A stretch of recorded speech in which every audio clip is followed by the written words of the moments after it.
어쩜 이렇게 시간이 안 가는지 정말 버스 안에서 going 이불 속에서 going은 언제나 너에게 going. Assalamualaikum warahmatullahi wabarakatuh. Izin memperkenalkan diri, nama saya Febriala Amanda dengan NIM 2210503762 dengan kode kelas 04 SNJE 044 ruang 613 dengan mata kuliah Business Leadership dengan dosen pengampu Bapak Jamaluddin SCMM. Oke, tujuan saya membuat video ini yaitu untuk menyelesaikan tugas mata kuliah Business Leadership dengan pemahaman tentang ruang lingkup Business Leadership. Oke, kita langsung aja masuk ke pertanyaan pertama, yaitu simpulan apa yang dapat Anda ungkapkan pada pemahaman materi tersebut?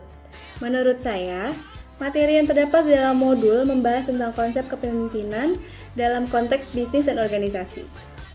Mencakup poin-poin utama seperti definisi kepemimpinan, perbedaan kepemimpinan dan pemimpin, tujuan, fungsi, gaya, dan teori-teori kepemimpinan lainnya. Selain itu, materi tersebut juga menyediakan contoh-contoh kepemimpinan yang memiliki kepemimpinan yang kuat. Dan terakhir, modul tersebut mengajukan beberapa pertanyaan yang mengharuskan si pembaca untuk menerapkan pengetahuan mereka tentang teori kepemimpinan dalam konteks yang berbeda. Oke, pertanyaan yang kedua yaitu, menurut saudara sebagai pelaku, penggiat, dan calon pemimpin bisnis masa depan, apa yang sekiranya yang perlu disiapkan dalam menghadapi tantangan, ancaman, peluang, dan kelemahan bisnis Anda? Silahkan gunakan SWOT analis, kaitkan hubungan diantaranya dengan skema atau gambar. Oke, menurut jawaban saya yang pertama itu adalah kekuatan atau strength. Yang harus dipersiapkan adalah yang pertama, identifikasi dan kembangkan keahlian dan keunggulan kompetitif yang dimiliki pribadi ataupun perusahaan. Yang kedua, tingkatkan keterampilan kepemimpinan dan manajemen untuk mengelola tim secara efektif. Dan kaitan dengan SWOT yaitu adalah kekuatan pribadi atau tim Anda dapat dianggap sebagai keunggulan bisnis. Skema dapat menunjukkan bagaimana kekuatan ini berkontribusi pada keunggulan yang kompetitif. Yang kedua, itu ada kelemahan atau weakness. Yang harus dipersiapkan adalah identifikasi area di mana Anda atau bisnis memiliki kelemahan dan berusaha untuk memperbaikinya. Yang kedua, kembangkan rencana pengembangan pribadi atau perusahaan untuk mengatasi kelemahan yang ada. Dan kaitan dengan SWOT adalah kelemahan pribadi atau bisnis dapat menjadi fokus perbaikan. Skema dapat memvisualisasikan bagaimana mengatasi kelemahan dapat meningkatkan kinerja dan daya saing. Selanjutnya yaitu ada peluang atau opportunities. Yang harus dipersiapkan adalah yang pertama, lakukan riset pasar dan identifikasi peluang pertumbuhan di industri atau sektor yang relevan. Yang kedua adalah bangun jejaring dan koneksi untuk memanfaatkan peluang kolaborasi atau kemitraan. Kaitkan dengan SWOT adalah identifikasi bagaimana keahlian dan kekuatan yang dimiliki dapat mendukung pemanfaatan peluang pasar. Skema dapat menunjukkan korelasi antara kekuatan dan peluang. Yang terakhir adalah ancaman atau threats. Yang harus dipersiapkan yaitu perhatikan tren industri dan faktor-faktor eksternal yang dapat menjadi ancaman.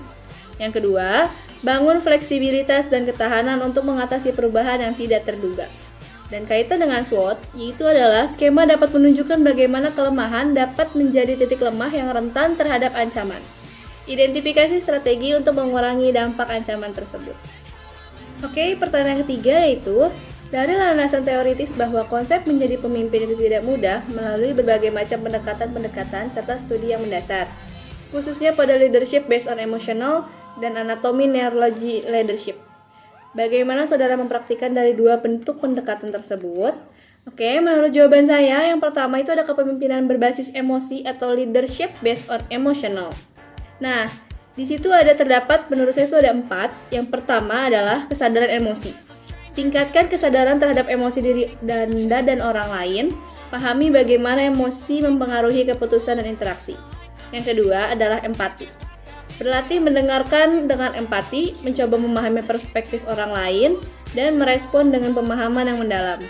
Yang ketiga, ada mengelola emosi. Kembangkan keterampilan dalam mengelola emosi, termasuk dalam situasi yang menantang.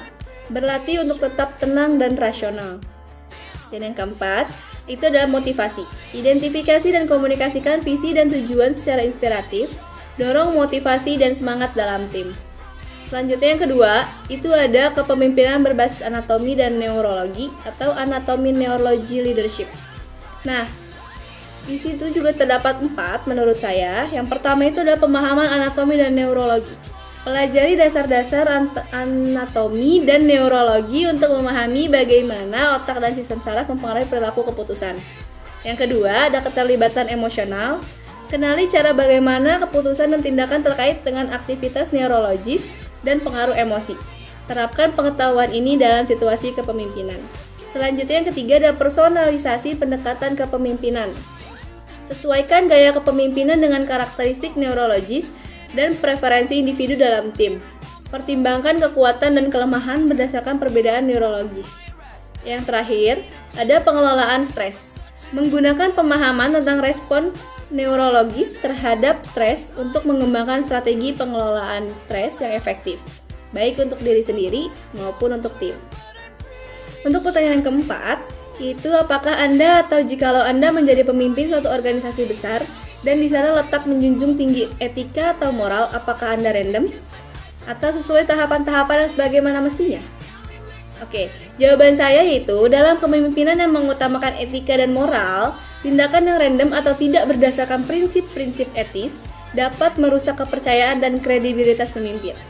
Oleh karena itu, disarankan agar tindakan pemimpin didasarkan pada nilai-nilai etika dan moral yang kokoh. Nah, beberapa prinsip yang membimbing tindakan seorang pemimpin yang menjunjung tinggi etika atau moral adalah yang pertama, konsistensi. Pemimpin harus konsisten dalam menerapkan etika dan moral dalam segala situasi, bukan hanya dalam beberapa keadaan tertentu.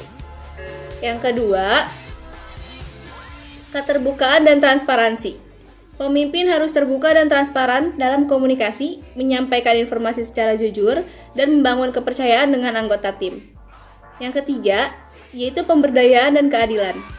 Pemimpin seharusnya memberdayakan anggota tim dan mengambil keputusan berdasarkan prinsip keadilan tanpa diskriminasi atau berpihak yang tidak adil.